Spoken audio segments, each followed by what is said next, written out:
what I'm going to be talking to you guys, I'm kind of going to be preaching to the choir.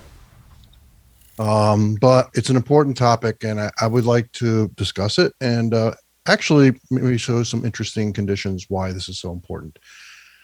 Boundary conditions. I'm going to flat out just go out and say it that in the world of granular fluid flow, there's probably no such thing as a uniform boundary condition. And why is that such an important statement? Well, I mean, here's a slide that kind of discusses this. I mean, basically boundary conditions or just the application and the solution of boundary value problems, was done way back in the 1800s by, Stern and Louisville. And their theory was very important in that respect, because what they proved was that the boundary conditions themselves need to be very well posed in order to get a possible solution.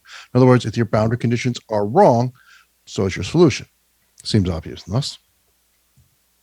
Well, perhaps I've got a taste of that. This is done way back in, I think this was done back in like 2000, 2001. Back when it wasn't called Barracuda, it was actually called Arena Flow. So Shabu, you're not the only dinosaur at the meeting. And we were looking at a riser. This is a PSRI riser. I was at Dow at the time, but we had the data. And we were trying to simulate this riser. So it's an 8-inch diameter riser. And basically I have at the bottom, as you can see here, I have my inlet boundary condition, and it was a uniform boundary condition. And I wanted to get this, and risers typically have this core annular flow. So you're going to have in the center of the riser, you're going to have fairly dilute solids concentration. At the wall, you're going to have much, much higher solids concentration, which back in the day, that was kind of the caveat, is to be able to capture that type of behavior in risers before you take it to the next step. And I was not getting that. As you can see by that plot here, I was actually almost getting the opposite, or just almost uniform flow in the riser with that system. And so kind of studied it a little bit more. Here's basically what that simulation looks like. And basically what I found was that I wasn't really simulating the problem enough. And the reason being is that there's no uniform boundary condition where I was stating there's going to be a uniform boundary condition. There's actually, the solids are going through what we call an L valve. So, a fairly dense region, but not completely dense, because it's actually fairly dilute at the very top, feeding into this riser. So you can imagine that that boundary condition is not going to be very uniform at all. And that's in terms of both space and time, because you can see it almost has like a pulsing type behavior going in. And so even when I just did the L valve, and try to parse up the boundary condition, I still wasn't getting very good results. And I had to go much further upstream for the simulation, all the way up to where the standpipe is and where the slide valve is on a standpipe. And so again, I had to use the uniform boundary condition, but at this point it didn't matter because this was so far beyond where I was considering or looking at, which is in the riser, that any sins that I had with assuming a uniform boundary condition were pretty much going to be averaged out with the rest of the simulation going through the system. And when I actually did it that way, I actually was able to get fairly decent results with the simulation here with that system. I was off a little bit here, but we're going to talk about that a little bit later. So, that's kind of what the learning experience was for me, basically, was that, yes, you need a uniform boundary condition. Believe it or not, though, I mean, there's actually some aeration in this L valve, and I actually had to make sure that was in the simulation as well. None of this in retrospect should have been considered a surprise. I mean, let's face it, today's CFD codes, of course, Barracuda being in that list, are very good at simulating reality. And if you don't put reality in as a boundary condition, don't expect it to come out. This is what the actual system looks like here. So you can see this is, we're looking at the, this is that standpipe. There's my my L valve, all right, and you can see that there. So there's the flow. There's going into the. This is actually the riser, guys. Sorry, it goes into the riser. There's the standpipe here with that system. So you can see that it, an initial hypothesis that this was going to be my boundary condition was incorrect, and then instead I was actually having to simulate way up there. All right, so what else is there I need to worry about? Well, there were other influences. Not related to boundary condition, but we do have, there was some work that, we saw with, there we go. Sorry, that should have started automatically. We had some, what's happening here at the wall. Now, the problem you have at the wall is it's not really related to a boundary condition, or maybe the wall boundary condition to some extent. But nevertheless, you do get these in the riser. You get clusters and streamers forming in here, which basically is a kind of almost like a hydrodynamic cohesion. It may start with interparticle forces, but it's stabilized by the hydrodynamics, i.e. the drag. And the drag model is basically, as most drag models, either a packed bed or a single particle. So you're not really going to capture this intermediate effect. And that's a limitation even by today in terms of trying to model some of these riser applications. And here is that you typically underpredict downflow at the wall, which in this case was what we were seeing. But still, back then, I was aware of that situation. I was very happy that at least I had some kind of core annual profile with that system. And it was all linked to the fact that I needed to have a more realistic boundary condition, or a boundary condition that's maybe put in a more realistic spot if it's a uniform boundary condition, to make all that work. All right, let's explore that a little bit more. So this one here is I'm looking at a fluidized bed. This is actually also experimental work we do at PSRI. It's a 3-foot diameter fluidized bed. Actually, the experimental work was done by Alumni. He's got a sparger at the bottom, as you can see here. And the spargers, this is a cross section of that sparger. It's got these, what we call shrouds, coming off at an angle at the bottom of the shroud of the sparger. Sometimes these shrouds are called diffusers, but most people call them shrouds. And that's located pretty well down the bottom of the bed. This is what the whole unit looks like here. Obviously, it goes into a primary cyclone and then a secondary cyclone, and then we have some sort of L valve to bring the solids back in. All I really want to do is actually model the fluidized bed at the time. So how can I do that? Well, you can assume a uniform boundary condition where I don't really capture anything below the sparger. I just say it's flat at the bottom, and then I'm going to have basically a uniform boundary condition bottom. Or I can maybe just say, oh, let's put the sparger into the simulation and just capture the bottom part of the sparger as being the aeration value. I knew what my superficial gas velocity was going to be in the unit, so all I had to do is just ratio the areas of the cross-sectional area of the bed with respect to the cross-sectional area of the bottom of my sparger, and then come up with the right velocity and use that as a boundary condition. Or I can actually now capture the sparger with the shrouds and make the bottom of each of these shrouds the actual boundary condition, which is much more realistic with that system. As most of you already know, Barracuda does have the injector boundary conditions that I can put in there too. So instead of trying to capture all the boundaries at the shrouds, I can actually just put these injector points in there and capture it that way. And so if I look at this results here, so this is basically looking at the boundary condition. Boundary conditions are, well, the velocity boundary conditions are going to be in red. The pressure boundary conditions are in yellow. And then, of course, this is what our injector points look like here at the bottom. So you can see here, this is the uniform boundary condition. This is the boundary condition at the bottom of my sparger. And then we have the boundary condition. Each and every shroud has a boundary condition at the bottom of it, or I can just use injector points.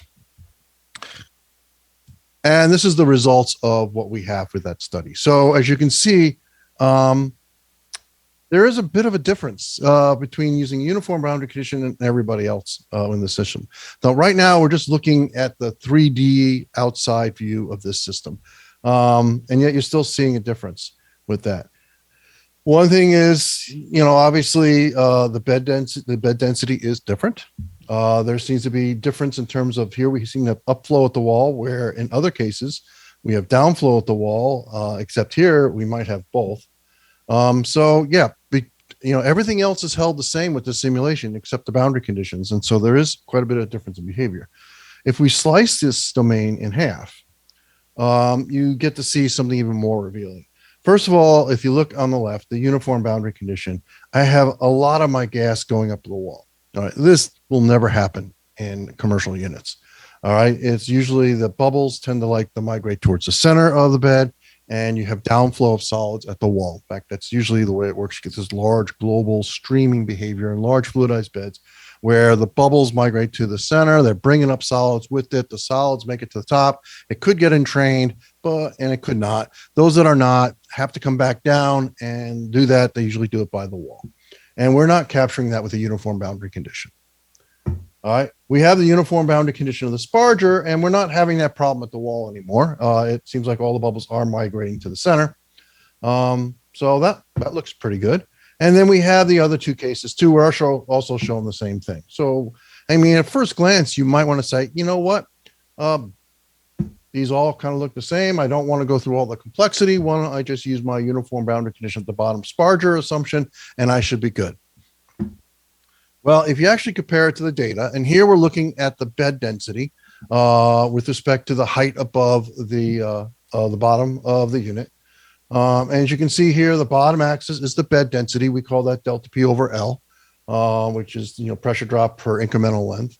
And then this is the height above the grid associated with that. And so the data is in blue. So this is the data that Alan collected. All right. And the red points are in simulation. So this is the uniform boundary condition. As you can see, we're not even defining a bed in the simulation very well at all. So that's a limitation that you may not be happy with.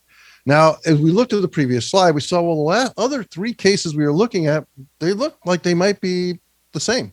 But when you look at the data, you see the same problem here. You're not really defining a bed here. This is in the bubbling fluidized bed regime, and this is more of a turbulent fluidized bed regime. So it's not defining the regime correctly or the bed density correctly for this system.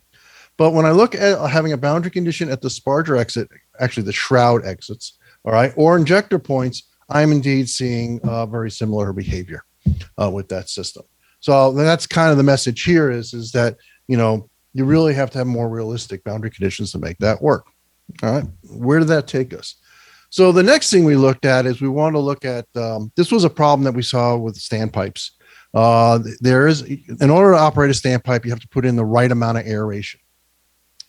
And the hypothesis behind the standpipe is that you need enough gas going into the standpipe in terms of aeration to make up any compression that you have as the pressure builds down the standpipe. Because everything has to stay fluidized. The problem is I'm adding a little bit of aeration at the wall of my standpipe. How does it get to the middle of the standpipe? Now, in our units at PSRI, where we have standpipes, we actually have a very large standpipe, but the testing was done on like 6-inch standpipes, and you can say, okay, 6 inches, you've got maybe an inch jet or something coming out of it. I could see that happening. What about a 4-foot diameter standpipe? The ones that are actually used in commercial applications. How does that gas actually get into the center of the standpipe to make that assistance to keep everything fluidized? So we did some CFD simulations on this using Barracuda to actually explore this. So what I'm actually talking about here, in terms of a standpipe, if you have a circulating fluidized bed, you're going to have a rise tube, and we saw what a riser looked like in the previous slide. It'll probably go into a cyclone. And you could have a fluidized bed in the system. At PSRI, this was one of our fluidized bed units, or circulating fluidized bed units. So we do have a fluidized bed. And then you got to go into this system called a standpipe. Now, what gets all these solids to move in the right direction at the right amount or mass flow or solids flux of solids is the pressure I build in this part here. All right. So in terms of that curve here, when I get done with all this, all right, in order for me to move forward, in order to circulate in the right direction, that standpipe has to build this much pressure so I can go into the riser again. Right. And in order for that to happen, I have to remove a lot of, I have to keep things fluidized and theoretically fluidized and everything else like that to make that work. So in a lot of processes we've seen at PSRI, the standpipe tends to be the bottleneck of these systems, mostly because there were some minor design issues that weren't considered, or they just weren't aerating correctly. So we wanted to look at this. Now, initially you would say, okay, all I really want to do is take a 4-foot diameter standpipe, and I just want to model the standpipe itself. All right. So this is my inlet of my standpipe going up top here. And then you can see I have some aeration taps and some pressure taps I put in there. And then it goes into a slide valve. Now I'm not modeling the valve itself. It's just some restriction that I have in the standpipe. And then it goes into a kind of a J valve or an angled standpipe, and then goes into my riser. But all I'm capturing is my inlet's going to be this open cone here, and then it's going to go in the riser. Now let's think about that. What boundary condition would you use at the top of this standpipe and at the bottom of the standpipe? I mean, I really don't know what it is. I know it's not going to be uniform, not in terms of space or time. So we actually said, okay, we got to do the whole simulation. So again, we just come up with the rest of it. We put in a riser section and we put in a fluidized bed. Didn't really care about the cyclones, so we didn't put it in. We didn't care if we were losing particles. Simulation wasn't going to run that long, and so we were able to model it that way. And that's basically what we did. And we actually got very realistic results doing that with that system. So here's the result of that simulation here. So I'm using ISO volumes. Okay, and this was pre-tech plot days, guys, so you have to excuse the graphics may not look as nice as you get to see them today. But any particle or solid volume fraction less than 0.05 was basically part of this ISO volume. And what the simulation shows, without aeration, all right, you know, there's really pretty much dense flow in the standpipe. You're really not, you know, fluidized or anything else associated with that. But when I have aeration coming in, I see gas throughout the whole standpipe. But what's more interesting is that it's actually at the walls. It's not really making it to the center of this 4-foot diameter standpipe in there. So the simulation is basically telling us that the aeration is, you know, maybe fluidizing part of the standpipe bed, but a lot of it is being used to lubricate the walls. So the frictional effects of the walls are reduced, which means my standpipe would have more of a pressure build and give me higher solid circulation rates, which we think is the role of the standpipe. So we did some more simulations. This is actually looking at, when I say 100% aeration, that is the amount of aeration you need to keep everything fluidized. It's actually in practice way too high. It should be 70% of this value, but that's what we used here. Here we're looking at aeration on all 4 sides, and you can see that, yes, it's lubricating the wall. Now, what if I put that same amount of aeration, but only on one side? And you can see again that we are pretty dense flow actually located near the wall, which you would think would increase your frictional effects. And we know in practice in industrial settings, they tend to like to put aeration on all the sides. Putting it all on one side, we all know, they know at least, so it doesn't work very well. And the Barracuda results actually confirms that. They show here, we're looking at this pressure loop curve here. So this is the pressure drop that I have going across my riser. And then this is what's going across with respect to the disengagement into the fluidized bed. And then this is my standpipe build here. Sorry, I'm pointing to the wrong screen. This is my standpipe build here.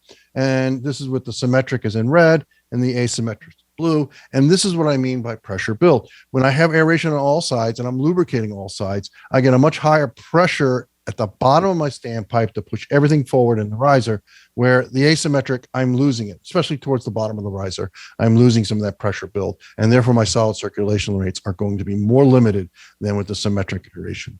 So, and all that is really, and these results actually work a good agreement with the PSRI data that we've collected, not in a 4-foot diameter standpipe, but with standpipe studies we've done in much smaller scales with this system.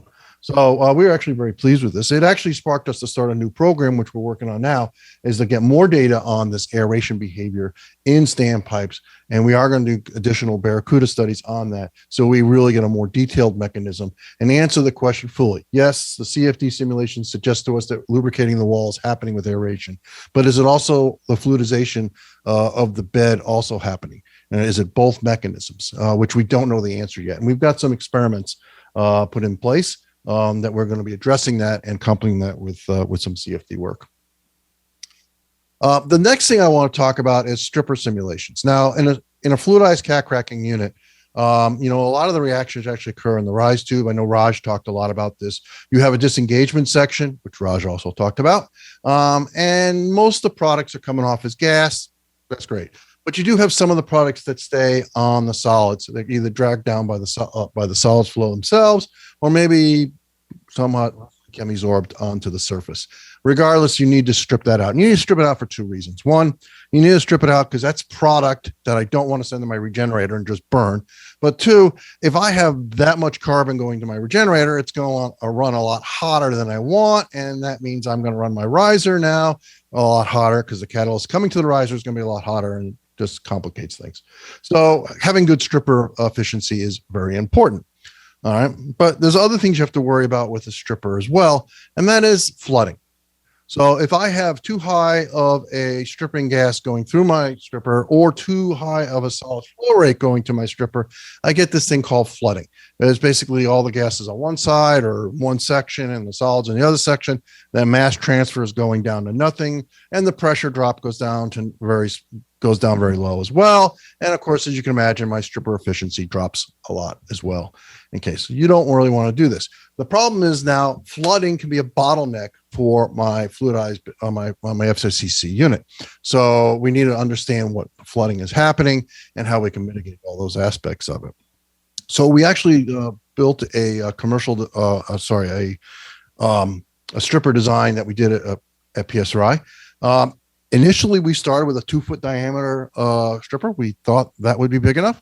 To be honest with you, it wasn't, because the flooding that we saw in this unit using a disc and donut internals actually happened around, in this case, a flux around 17 pounds per feet squared per second. And we know commercially strippers with these type of internals tend to flood a little less than 30. So almost off by a factor of 2.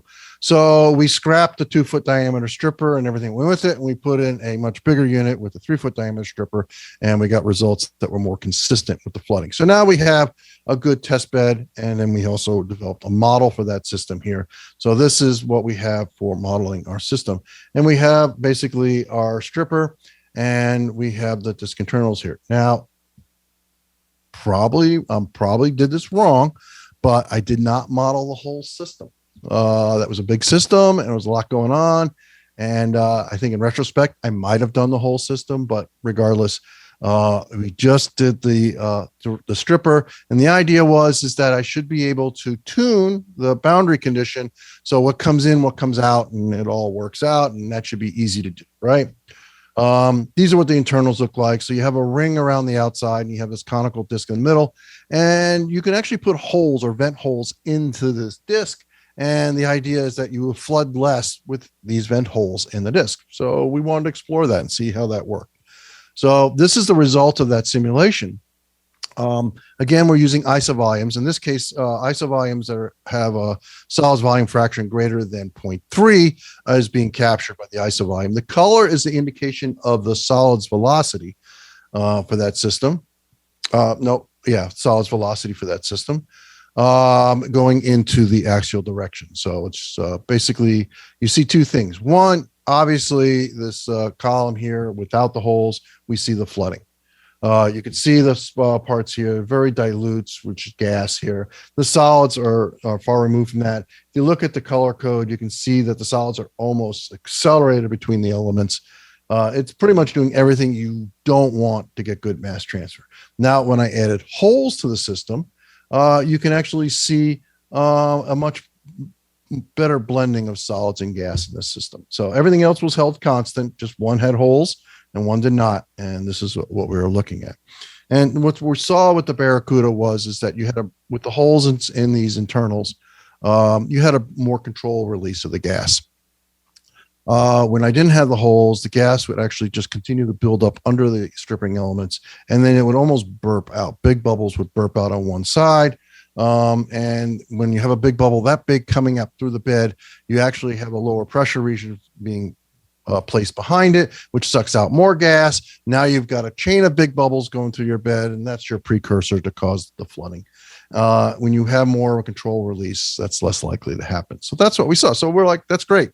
So we have a stripper model. That's good. Well, there was a problem with that. And the problem was, this is the data that we had. So again, I think Alan was the one that did this data in that system here. So let's see which one it is. So this is the data that Alan was collecting. All right. And this is what we were getting from the Barracuda results. So we're looking at bed height and we're looking again at bed density, and the Barracuda results saying, your bed density is a lot lower than what we're seeing with the in the commercial application, or in this case, in Alan's application, in the 3-foot diameter unit. Actually, this was a 2-foot diameter unit. So, what's going on here? Why are we so far off? And the reason was it was just almost impossible to get the boundary conditions to work in a reasonable amount of time. Now, this was back in the day before GPUs. So it was all on CPUs, and it would take weeks just to get 20, 30 seconds, that kind of stuff in that area. So we worked with Barracuda with this. We've always had very good luck with Barracuda and their support system. And so they said, this was back in they just started playing around with having these connecting features for boundary conditions. So what we could do is we could say, well, whatever comes out here can come back, whatever comes out of the bottom can automatically be fed into the top. And we actually were able to do all that with that system. And so when we put all that in place, all right, there's the results. We are actually now saying, oh, you know what? Our delta LP overall is actually consistent with the experimental data. So yeah, that was the problem, is trying to manually control my boundary condition, and the time allotment that I was allowed to do it with was very hard to do. And having this connecting BCs circumvented all that. So we got another one, and this is the work that Wyatt did. I think this was done maybe about 2 years ago. Was like, okay, so which is better? Should I simulate the whole loop like I did for the standpipe, or using this connector BC, is that better? All right, and so this is kind of what we're looking at, and here's the result of that. Now, Wyatt was doing a huge study on drag and looking at various drag models, and Wyatt collected a ton of data on this stuff. It was like 1,400 data sets with respect to seeing how that would work with the CFD results. And you can see the dashed lines is the partial loop. So that's this BC connector.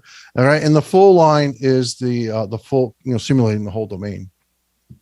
And you could see that, we're less of a defined bed with the full loop.